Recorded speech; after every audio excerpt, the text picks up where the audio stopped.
Hi everyone, এই ভিডিওতে আমরা স্ট্যাটিক মেথড এবং স্ট্যাটিক ক্লাস কিভাবে ইউজ করতে হয় সেটা দেখব।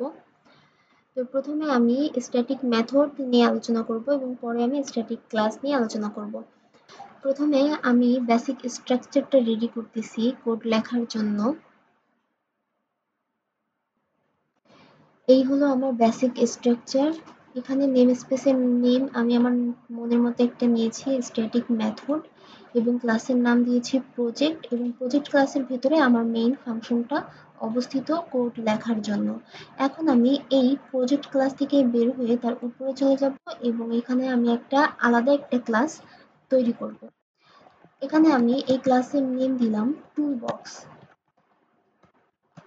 দেন সেকেন্ড ব্র্যাকেট শুরু। এখন এই টুলবক্স ক্লাসের ভেতরে আমি একটা নন স্ট্যাটিক মেথড নিব এবং একটা স্ট্যাটিক মেথড নিব। এখানে আমি একটা নন স্ট্যাটিক মেথড নিয়েছি, এটা হচ্ছে আমার নন স্ট্যাটিক মেথড, এবং একটা স্ট্যাটিক মেথড নিয়েছি, এটা হলো আমার স্ট্যাটিক মেথড এই টুলবক্স ক্লাসের ভেতরে। এখানে পাবলিক ভয়েড বক্স ওয়ান আমাদের নন স্ট্যাটিক মেথড, কারণ এখানে আমি কোনো স্ট্যাটিক কিওয়ার্ড ইউজ করিনি। এটা public static void box two, এটা স্ট্যাটিক মেথড, কারণ আমি এখানে স্ট্যাটিক কিওয়ার্ড ইউজ করেছি। এখন এই প্রথম মেথডের ভেতরে আমি int equal x equals to 1 এবং string y equals to Sagar declare করেছি এবং এখানে প্রিন্ট করিয়েছি নন স্ট্যাটিক মেথড ক্লোন দিয়ে আমার x এর ভ্যালু শো হবে 1 সমান সমান y এর ভ্যালু শো হবে সাগর, মানে a 1 ইকুয়ালস টু সাগর। এটা শো হবে আমার হচ্ছে বক্স 1 মেথডের আউটপুট হিসেবে, এবং আমার বক্স 2 মেথডের আউটপুট হিসেবে আমি আমার শো হবে x ইকুয়ালস টু y, মানে 2 ইকুয়ালস টু অনিক। কিন্তু আমরা এই দুইটা মেথডকে এক্সেস করব দুইটা ভিন্নভাবে। প্রথম মেথডকে আমরা এক্সেস করব অবজেক্ট ক্রিয়েট করে এই টুলবক্স ক্লাসের জন্য, এবং দ্বিতীয় মেথডকে আমরা অ্যাক্সেস করব কোনো অবজেক্ট ছাড়াই। তো আমরা কোথায় অ্যাক্সেস করব? আমরা অ্যাক্সেস করব হচ্ছে মেইন যে ফাংশন আছে সেই ফাংশনের ভেতর থেকে। এখন আমি প্রথমে একটা অবজেক্ট ক্রিয়েট করব টুলবক্স ক্লাসের জন্য। টুলবক্স, এই যে আমাদের এই ক্লাসের জন্য টুলবক্স, আমি এখানে অবজেক্টের নাম দিলাম t1 equals to new toolbox। এবার আমি এই t1 অবজেক্ট দিয়ে কাকে অ্যাক্সেস করব? প্রথম যে নন স্ট্যাটিক মেথড ছিল সেই মেথডটাকে আমি জাস্ট লিখব t1 ডট বক্স 1, তাহলেই আমার ওটা শো হবে।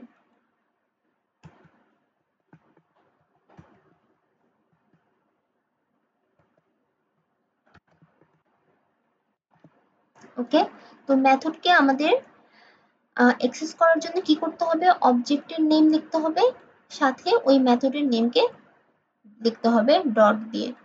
তো হয়ে গিয়েছে আমাদের নন স্ট্যাটিক মেথডকে অ্যাক্সেস করা। এবার আমরা স্ট্যাটিক মেথডকে অ্যাক্সেস করব। তো স্ট্যাটিক মেথডকে অ্যাক্সেস করার জন্য আমাদের কোনো অবজেক্টের সাহায্যে অ্যাক্সেস করার দরকার নাই। অবজেক্টের সাহায্যে আমরা স্ট্যাটিক মেথডকে অ্যাক্সেস করতেও পারবো না, কারণ আমরা যদি এখানে লিখি t1 ডট বক্স 2, এখানে কিন্তু এরর দেখাচ্ছে। হ্যাঁ, কারণ এটা একটা স্ট্যাটিক মেথড, এই স্ট্যাটিক মেথডকে আমরা অবজেক্ট দিয়ে অ্যাক্সেস করতে পারবো না। তাহলে আমরা স্ট্যাটিক মেথডকে কিভাবে অ্যাক্সেস করব? এই t1 এর জায়গায় আমরা জাস্ট ওই ক্লাসের নামটা লিখে দিলেই হবে, যেই ক্লাসের মেথড সেই ক্লাসের মেথডের নাম। আমি যেটাকে কপি করছি টুলবক্স, জাস্ট এই t1 এর জায়গায় আমি জাস্ট টুলবক্স বসিয়ে দেব, তাহলে কিন্তু ইররটা চলে গেছে।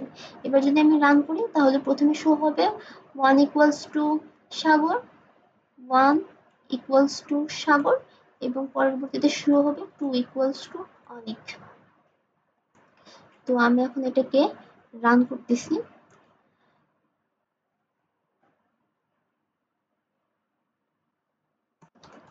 Dot net run, enter.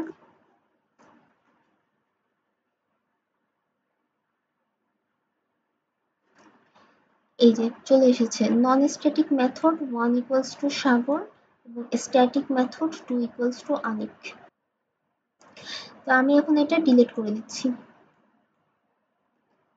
তো এই ছিল স্ট্যাটিক মেথড এবং নন স্ট্যাটিক মেথডের মধ্যে ডিফারেন্স, এবং নন স্ট্যাটিক মেথডকে অ্যাক্সেস করার জন্য আমাদেরকে অবজেক্ট ক্রিয়েট করতে হবে, এবং স্ট্যাটিক মেথডকে অ্যাক্সেস করার জন্য আমাদের কোনো অবজেক্ট ক্রিয়েট করার দরকার নেই। ডিরেক্ট আমরা ক্লাসের নাম ধরেই আমরা স্ট্যাটিক মেথডকে অন্য একটা ক্লাসে অ্যাক্সেস করতে পারবো। এখন আমি এটাকে ডিলিট করে দিচ্ছি। এখন আমরা দেখব স্ট্যাটিক ক্লাস। এখন আমি স্ট্যাটিক ক্লাস নিয়ে আলোচনা করব। তো প্রথমে আমি বেসিক স্ট্রাকচারটা রেডি করে নিচ্ছি। এই হলো আমার বেসিক স্ট্রাকচার। এখানে আমি ক্লাস প্রজেক্টের ভেতরে আমার মেইন ফাংশনটা রেখেছি। এখন আমি এই ক্লাস প্রজেক্টকে স্ট্যাটিক করব। ক্লাসের আগে আমি লিখব স্ট্যাটিক কিওয়ার্ড, স্ট্যাটিক। এখন আমি এই স্ট্যাটিক ক্লাস প্রজেক্টের ভেতরে একটা ফিল্ড নিব এবং একটা মেথড নিব।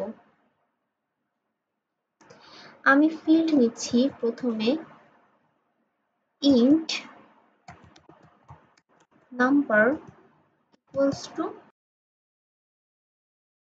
এখানে আমি ইন্টের আগে পাবলিক লিখিনি, কারণ আমি যেই ক্লাসের ভেতরে ভেরিয়েবলটা ডিক্লেয়ার করতেছি সেই ক্লাসের ভেতরেই আমার মেইন ফাংশনটা রয়েছে।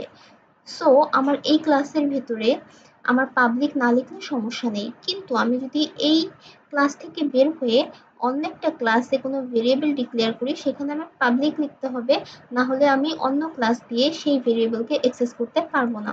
তো আমি এখানে পাবলিক লিখবো না। এখন আমি এটা হচ্ছে একটা ফিল্ড নিলাম int number equals to 10। এখন আমি একটা মেথড নেব। আমি মেথডটা নিলাম static void box second bracket শুরু, এবং এখানে আমি কিছু প্রিন্ট করাবো console dot write line। Suppose আমি এখানে প্রিন্ট করবো হ্যালো। এখন এখানে একটা ইরর আসছে int নাম্বার, এখানে নাম্বারের নিচে একটা ইরর আসছে। এই ইররটা আসছে এই কারণে, কারণ আমরা যেই ক্লাসটা ডিক্লেয়ার করেছি সেই ক্লাসটা হচ্ছে স্ট্যাটিক। স্ট্যাটিক ক্লাসের ভেতরে যেই ভেরিয়েবল এবং যেই মেথডগুলো আমরা ডিক্লেয়ার করব সেগুলোকে অবশ্যই স্ট্যাটিক হতে হবে। তাহলে আমি এখানে কি লিখবো স্ট্যাটিক। এবার কিন্তু আমার ইররটা চলে গেছে। হ্যাঁ, তো আমাদের অবশ্যই মেথডের নামের আগেও স্ট্যাটিক লিখতে হবে। এই যে স্ট্যাটিক কেটে দিলে ইরর চলে আসতেছে। স্ট্যাটিক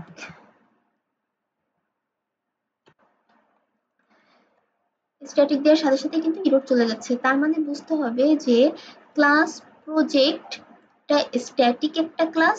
স্ট্যাটিক ক্লাসের ভেতরে যে ফিল্ড এবং যে মেথড থাকবে সেগুলো অবশ্যই স্ট্যাটিক হতে হবে। এখন আমি এই দুটোকে অ্যাক্সেস করব। স্ট্যাটিক ক্লাসের ভেতরে যে ফিল্ড এবং মেথড রয়েছে সেগুলোকে অ্যাক্সেস করব এই ফাংশনের ভেতরে। console dot write line। এখানে আমার কোনো অবজেক্ট ক্রিয়েট করার দরকার নাই, আমাকে এই ক্লাসের নাম ধরেও ডাকার দরকার নাই। আমি জাস্ট ডিরেক্ট এই নাম্বার লিখে দিব, তাহলে আমার 10 শো হবে। আমি জাস্ট এখানে লিখতেছি নাম্বার। ওকে, এখন আমি মেথডকে অ্যাক্সেস করব। মেথডকে অ্যাক্সেস করার জন্য সেম, আমার কোনো অবজেক্ট ক্রিয়েট করার দরকার নেই এবং আমাকে এই ক্লাসের নাম ধরেও ডাক দিয়ে তাকে প্রিন্ট করার দরকার নাই। আমি ডিরেক্ট লিখতে পারবো বক্স। এবার যদি আমি এটাকে রান করি তাহলে আমি 10 প্রথমে দেখব এবং তারপর আমি হ্যালো দেখতে পারবো।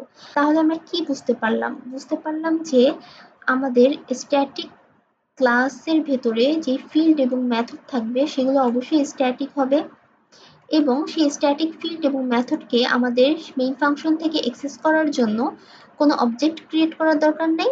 ইনফ্যাক্ট আমাদের ওই ক্লাসের নাম ধরেও ডেকে অ্যাক্সেস করার কোনো দরকার নেই। আমরা ডিরেক্ট জাস্ট এই নাম্বারটা লিখে দিয়েছি এবং এই বক্স মেথডের নামটা লিখে দিয়েছি। তাহলে এবার আমরা যদি রান করি,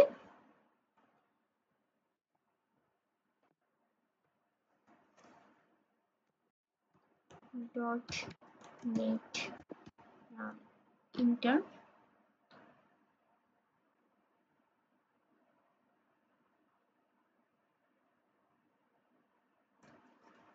এই যে চলে এসেছে প্রথমে 10, তারপরে হ্যালো। ওকে, তো আমি এটা ডিলিট করে দিচ্ছি। এখন আমি এই ক্লাস থেকে বের হয়ে যাব। এই ক্লাস প্রজেক্ট, যেই ক্লাসের ভেতরে নাকি আমার এই মেইন ফাংশনটা রয়েছে, সেই ক্লাস না। এই ক্লাস থেকে বের হয়ে ওপরে চলে যাব এবং তার নিচে যে আমি এখানে একটা নতুন ক্লাস ক্রিয়েট করব। সেই ক্লাসের নাম দিলাম টুলবক্স, দেন সেকেন্ড ব্র্যাকেট শুরু। তো এটা আমার কিন্তু আলাদা একটা ক্লাস। এবার আমি এই টুলবক্স ক্লাসের আগেও স্ট্যাটিক লিখব, স্ট্যাটিক, এবং আমি সেম কাজটাই করব। আমি জাস্ট এইটাকে কাট করে কন্ট্রোল এক্স কাট করে আমি এটার ভিতরে বসাই দেব। এখন বসাই দেওয়ার পরে আমি যেটা দেখতে পারতেছি সেটা হচ্ছে, যখন এই ফিল্ড এবং মেথডটা এই যে ক্লাস প্রজেক্ট ক্লাসের ভেতরে ছিল, ততক্ষণ পর্যন্ত এখানে কোনো ইরর দেখা যায় নাই। কিন্তু সেম জিনিসটাই যখন আমি অন্য একটা বাহিরের ক্লাসের ভেতরে, টুলবক্স ক্লাসের ভেতরে ডিক্লেয়ার করলাম, তখন আমি কিন্তু এই মেইন ফাংশনের ভেতরে ইরর দেখতে পাচ্ছি। এখন আমাকে বুঝতে হবে যে আমি যদি এখন মেইন ফাংশন থেকে অন্য কোনো ক্লাসের মেথড বা ফিল্ডকে অ্যাক্সেস করতে চাই, তাহলে আমি ডিরেক্ট এরকম নাম্বার লিখে দিলে আর এরকম বক্স লিখে দিলে আসবে না। অন্য একটা ক্লাসের ফিল্ড এবং মেথডকে অ্যাক্সেস করার জন্য আমাদের অবশ্যই এই ক্লাসের নামটাকে লিখতে হবে। এখানে নাম্বারের আগে লিখতে হবে টুলবক্স ডট নাম্বার,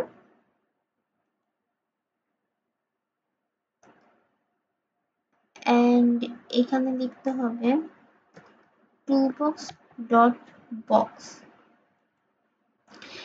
এখন তারপরেও দেখলাম, আমরা যখন ক্লাসের নাম ধরে ডাকলাম টুলবক্স ডট নাম্বার এবং টুলবক্স ডট বক্স, ফিল্ড এবং মেথডটাকে অ্যাক্সেস করার জন্য ডাকলাম, তারপরেও ইরর আসতেছে। তো এই ইররটা কেন আসতেছে? কারণ আমরা এখানে পাবলিক লিখি নাই। এখানে পাবলিক লিখতে হবে কারণ এটা অন্য একটা ক্লাস। এটা এই মেইন ক্লাস যেটা, সেটার ভেতরে না, এটা এখন সে বাহিরে চলে গেছে। তাহলে আমাদের এখানে লিখতে হবে পাবলিক। একটা ইরর কিন্তু চলে গেছে, ফিল্ডের ইরর চলে গেছে। এবার আমাদের মেথডের আগেও লিখতে হবে পাবলিক, মেথডের ইররও চলে গেছে। এবার যদি আমরা এটাকে রান করি, তাহলে আমরা সেম প্রথমে 10 দেখতে পারবো এবং পরে আমরা হ্যালো দেখতে পারবো। তো আমি এটা রান করতেছি।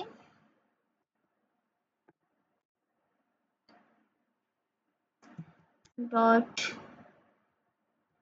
Net run inter,